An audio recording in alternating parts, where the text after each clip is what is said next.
တမိုင်းတစ်လျှောက်တကယ်ရှိခဲ့တဲ့ထူးထူးခြားခြားပြစ်ဒဏ်များနံပါတ် 1 ကလီယာထိုးပြစ်ဒဏ်ရောမခေတ်နဲ့တရုတ်နိုင်ငံတို့မှာဒီလိုပြစ်ဒဏ်မျိုးအသုံးပြုခဲ့တယ်လို့တမိုင်းမတန်းတွေမှာဆိုရပါတယ်နာမည်တိုင်းပဲအပြစ်ရှိတဲ့သူကိုကလီယာထိုးတာပါအဲ့ဒီအချိန်မှာနျူကလ িয়ার ပြစ်ရှိသူဆိုရင်မလုံနိုင်အောင်ရှင်းအောင်ထားခံရပါမယ်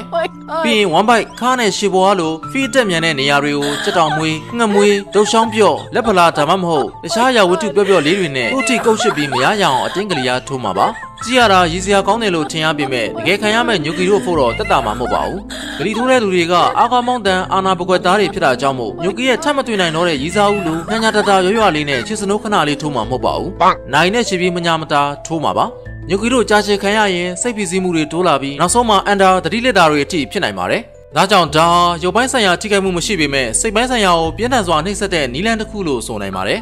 ။နံပါတ် 2 ဆိုင်းဘုတ်ပြစ်ဒဏ်နာမည်အတိုင်းပဲဒီပြစ်ဒဏ်ကဆိုင်းဘုတ်ကန်ပြီးလမ်းစုံမှာရပ်နေရတဲ့ပြစ်ဒဏ်ပါအမေရိကန်မှာ19ရာစုနဲ့20ရာစုအစောပိုင်းတွေမှာဒီနီလန်းကိုအသုံးပြုခဲ့တဲ့မှတ်တမ်းတွေရှိပါတယ်အဲ့ဒီမှာညူကီတို့ဟာအသေးစားဥပဒေရှိုးဖောက်မှုတွေဥပမာစတိုးဆိုင်ရအလစ်တုတ်တာရေရှိပြီးပြန်မဆက်တာအောက်ခံပေါင်းမိတွေလိုက်ခိုးတာလိုက်တွင်မှန်ရေးဖောင်းထုမိတာဒါမှမဟုတ်စကီလေးတွေကိုပါဇက်တရမ်းမိတာလက်ပါမိတာတွေကိုအတိုင်ခံရရင်ဆိုင်းဘုတ်တစ်ခုကိုကန်ပြီးမြို့တွေကလမ်းစုံလမ်းမလမ်းလေးကွာမှာလမ်းလျှောက်သားတွေကန်ပြီးရက်နေရတာတွေကိုချက်ချက်နဲ့လုပ်နေရမှာပါဥပမာအဖြစ်ကျွန်တော်ကလူလိမ်ပါဒါမှမဟုတ်ကျွန်တော်ကအမျိုးသမီးကိုလက်ပါမိပါတယ်ကျွန်မကကားကိုမစင်မချင်းမောင်းမိပါတယ်ကျွန်တော်ကတစ်တော်မှာလူမြင်မကောင်းတဲ့နာမည်ချင်းပြီးအမြင်မတော်လိုက်မှန်မိပါတယ်အဲ့ဒီလိုစာသားတွေကိုဆိုင်းဘုတ်မှာရေးထားပြီးလူများရဲ့ရှေ့မှာဆယ်လီဖြစ်ကိုခံယူစေတာပါ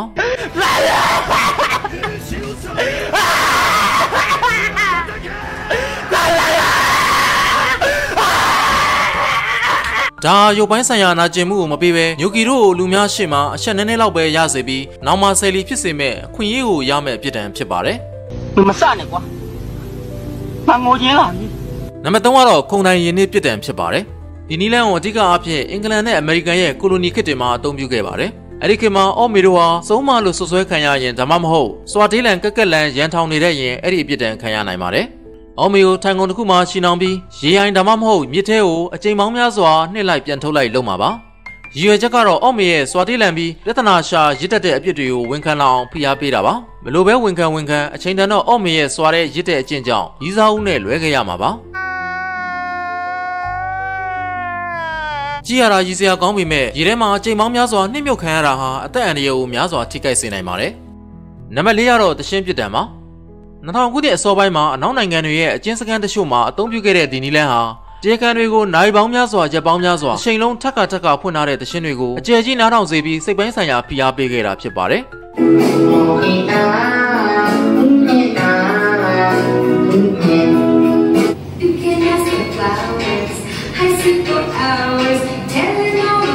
ဒီလိုတခြင်းတွေကိုအဆက်မပြတ်အကျယ်ကြီးကြားနေရတာအေးပြက်ခြင်းစိတ်ရှုပ်ထွေးခြင်းစိတ်တက်ကြခြင်းစတဲ့ပြင်းထန်တဲ့စိတ်ပိုင်းဆိုင်ရာဝေဒနာတွေကိုခံစားရစေနိုင်ပါတယ်